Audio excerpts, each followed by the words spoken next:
Se nos quedó algo de la enfermedad actual que me parece importante y voy a comenzar con esta diapositiva y luego seguimos con los antecedentes y la revisión por sistemas.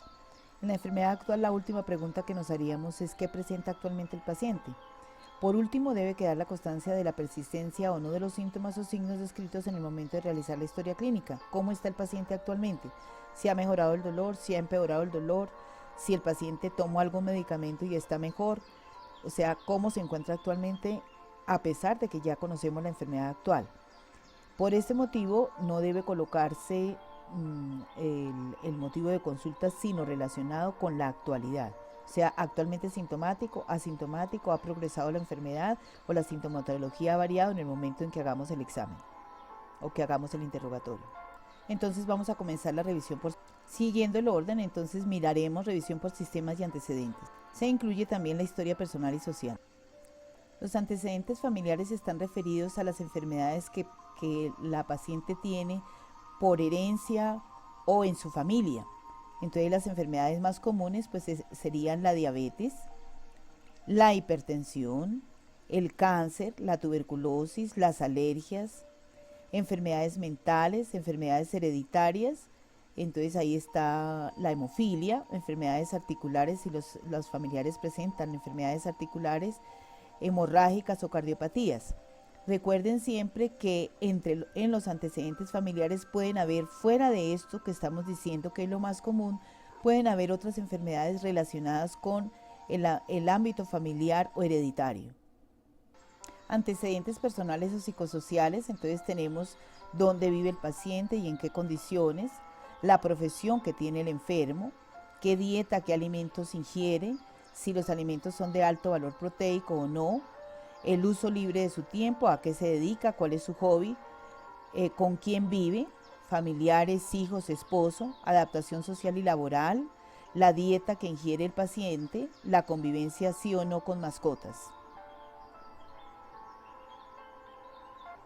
Antecedentes patológicos en la infancia, en la juventud o en la edad adulta. En la infancia entonces estaría la varicela, si tiene antecedentes o no de haber convivido con personas tuberculosas, si ha tenido enfermedades adquiridas como son el EPOC o si desde niño es asmático, y todas las enfermedades que el paciente haya padecido se anotan en este apartado.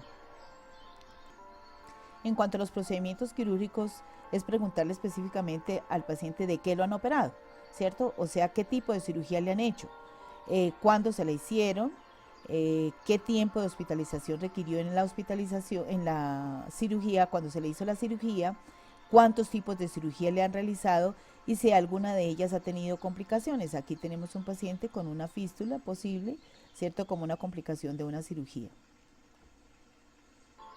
En cuanto a antecedentes personales obstétricos, cuándo vino la primera menstruación, cuándo fue la menopausia, si es una mujer mayor de 45 o 50 años, si se realizó la citología y qué fecha, si la tienen en el último año, la mamografía y la fórmula obstétrica que equivale a las gestaciones, los partos, los abortos, las cesáreas, los mortinatos y los hijos vivos. En cuanto a los antecedentes farmacológicos, la dosis y el tipo de drogas que está tomando el paciente, cuándo se las toma, a qué horas, en qué horario, los efectos colaterales que han tenido esas drogas, si ha tenido alguna reacción alérgica a las mismas, si es alérgico a algún medicamento, si ha tenido alergia, como estábamos diciendo, y desde qué tiempo las toma. Es muy importante saber eso. En cuanto a los antecedentes toxicológicos, se incluye el tabaco, el alcohol, la farmacodependencia, cantidad de consumo, cuántos cigarrillos en el día fuma, por cuánto tiempo y desde hace cuánto. Alcohol lo mismo, si es un tomador constitucionario, si tiene drogas farmacodependientes, la cantidad y el consumo de cada uno de estos elementos que pueden llegar a perjudicar la vida del paciente. Antecedentes personales transfusionales, tipo de transfusión, si le ha transfundido sangre, en qué cantidad y el motivo de la transfusión, y si pasándole los componentes hemáticos el paciente ha presentado complicaciones. En cuanto a los antecedentes de condición sexual, venereológicos, si ha padecido VIH, si tiene secreciones uretrales, chancros, leucorrea, si se ha practicado citología y si se ha hecho serología y si la serología ha sido negativa o positiva. Es muy importante enfatizar en esto, no hay que tener pena en solicitar o en pedirle al paciente que le comente este aspecto de sus antecedentes. En cuanto a los antecedentes traumáticos, si el paciente ha sufrido alguna fractura, cuándo le ocurrió, si tuvo asistencia médica, cuánto tiempo duró con el yeso, o le hicieron varios procedimientos, o le pusieron algún elemento metálico en sus huesos, material de osteosíntesis, cuánto tiempo estuvo hospitalizado, si durante la hospitalización presentó alguna complicación, si quedó con alguna secuela, acortamiento o dificultad para la marcha o deformidad del miembro. Todo esto es importante anotarlo para saber, o sea, en parte todo lo que sea secuelar le produce molestias al paciente, entonces es importante preguntarlo. Aquí es necesario insistir en la vacunación. Si el paciente tuvo vacunación completa durante la niñez, si ha tenido algún refuerzo, si le han puesto vacunas diferentes, si se ha salido al extranjero y le han puesto vacunas de prevención, y si es adulto mayor, si le han puesto la vacuna de la influenza, del neumococo. Todo esto es importante preguntarlo para saber en qué podemos proteger a los pacientes y especialmente en la población infantil, que no vaya a tener ninguna complicación por la falta de aplicación de las vacunas en la época exacta que necesita la persona en su desarrollo. Vamos a hablar entonces de la revisión por sistemas. Cada sistema, ya sea digestivo, urinario, cardíaco, osteomuscular, nervioso, tiene unas características específicas que tenemos que tener en cuenta.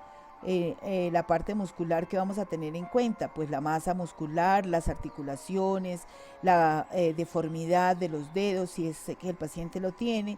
En el sistema respiratorio, pues son ejemplos, podríamos decir de la tos, de la fatiga, de la cianosis. Si estamos hablando de el sistema circulatorio, si hay alteración en los pulsos, si hay obstrucción de las venas, si hay obstrucción de las arterias y así sucesivamente. Entonces ahora vamos a hacer una revisión corta por cada sistema y el énfasis en que ustedes deben hacer para complementar la enfermedad actual. Es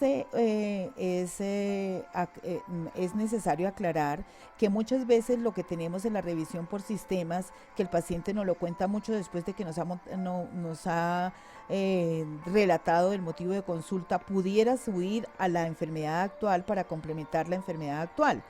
Es importante que tengan en cuenta eso. No necesariamente lo que está en revisión por sistemas debe quedar allí, pero si es importante para la enfermedad actual, debe subir a la enfermedad actual. Total que no es condición sine qua non que usted no haga un relato un poco más detallado en la enfermedad actual para dar una información más clara y entrar a dirigir el interrogatorio hacia el órgano o sistema enfermo.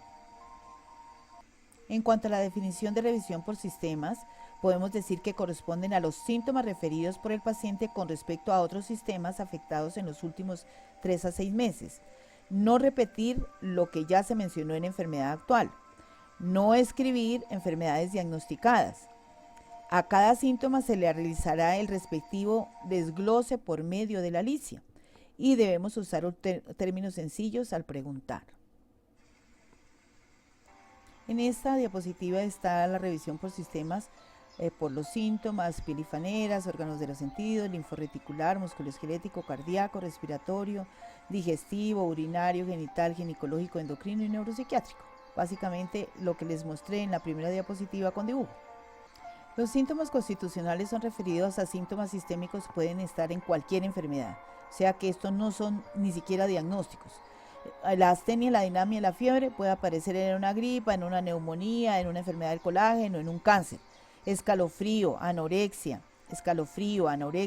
hiporexia y pérdida de peso, todos son síntomas generales constitucionales que resultan de una enfermedad sistémica cualquiera que sea, pero aquí no estamos diciendo qué enfermedad padece el paciente. En la piel, ¿qué podemos encontrar? Ictericia, palidez, prurito, máculas, pápulas, como se ven aquí en esta diapositiva acá, placas, como se ve en esta diapositiva de una psoriasis, petequias, equimosis, hirsutismo. Vamos ahora con órganos de los sentidos. En ojos, pues lo que encontremos en los ojos, epífora, inyección conjuntival, como se ve acá, xerositis conjuntival, agudeza visual si la ha disminuido, si está disminuida, diplopia, fotofobia, visión borrosa, amaurosis, todo esto correspondiente al órgano de los sentidos en ojos, ¿cierto? Igualmente en su historia ustedes van a encontrar la descripción detallada de los síntomas que pueden preguntar en un paciente para cada órgano. En los oídos, ¿qué vamos a preguntar? Hipoacusia, otalgia, otorrea, como en este caso, otorraquia, vértigo, que son los síntomas más importantes de este sistema, o sea, de órganos de los sentidos en el oído.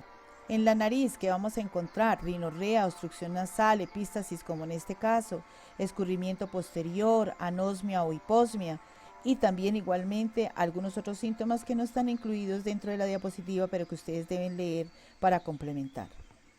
En boca, ¿qué vamos a encontrar? Serostomía, halitosis, gingivorragia, gingivitis, disgeusia, ageusia, odinofagia. Aquí tenemos unas lesiones ulcerativas sobre la lengua.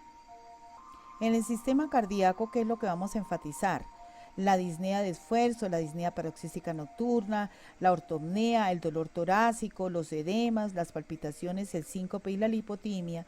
Obviamente, como les digo, no son todos, aquí pusimos los más importantes. Aquí tenemos un paciente con evidencia de falla cardíaca, con derrame pleural, ascitis por aumento de la presión hidrostática, edema de miembros inferiores, acrocianosis y además tos, la tos cardíaca.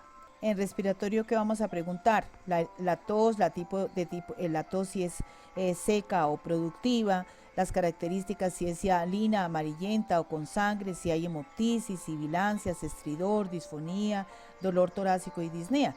Todo esto en sistema respiratorio que igualmente deben ver en la historia para complementar. En digestivo iniciamos con el hábito intestinal, cuántas veces el paciente va al baño a hacer deposición, el color, la forma, si ha tenido vómito, si ha tenido sangre, hematemesis, melenas, hematoquexia o rectorragia, que todo es presencia de sangre, ya sea en el vómito o en la materia fecal, si ha tenido pujo, tenesmo, estreñimiento, si la deposición es en bolitas, si hay dolor en el paso de las deposiciones y si hay dolor abdominal y qué tipo de dolor tiene el paciente, que es lo que tienen que enfatizar. Entonces, en cada uno de estos síntomas deben hacer el ALICE. Con respecto al sistema urinario, también hábito urinario, cuántas veces el paciente va al baño a orinar, o sea, ahí la expresamos, la expresión es 3x4, 3x1, o sea, 3 veces en el día va al baño a orinar y en la noche va una, 3x1, ¿cierto? Entonces, ¿cuántas veces va en el día y cuántas en la noche? El color de la orina, el olor, si presenta nicturia, que es la orina en la noche, disuria, si tiene disuria de ardor, o sea, que el paciente al final de la micción o durante toda la micción le arde cuando orina, poliacuria, aumento en la frecuencia, urgencia que no aguanta y puede eliminar antes de entrar al baño, si hay pujo, si tiene que hacer esfuerzo para orinar, si hay tenesmo, si hay presencia de sangre en la orina, si hay disminución del calibre del chorro urinario, especialmente en el paciente anciano, si además de haber eliminado la orina, usted queda con goteo posmiccional y mancha la ropa interior, si tiene poliuria, o sea, aumento en cantidad, si está oligúrico, aumento, disminución en la cantidad de o frecuencia de la orina, y anuria es que no orina nada. Entonces, todo esto hay que preguntarlo en el sistema urinario. En ginecostétricos, entonces también si hay dismenorrea, amenorrea es que no hay menstruación, metrorragia es aumento en la menstruación, menorragia es menstruaciones pequeñas, oligomenorrea también menos de 35, mayor de 35 al día, polimenorrea y telorrea. Todos estos términos tienen ustedes que definirlos precisamente para poderle preguntar al paciente y saber qué es lo que tiene realmente. Estos términos, como en todos los sistemas, deben aprendérselos porque es el léxico, o sea, el lenguaje nuevo que ustedes deben aprender en semiología para poder expresar un síntoma que tiene el paciente de una forma correcta, académica y científica. En cuanto al sistema genital, si hay presencia de leucorrea, secreción uretral, dispareunia, sinusorragia, úlceras genitales como en este caso,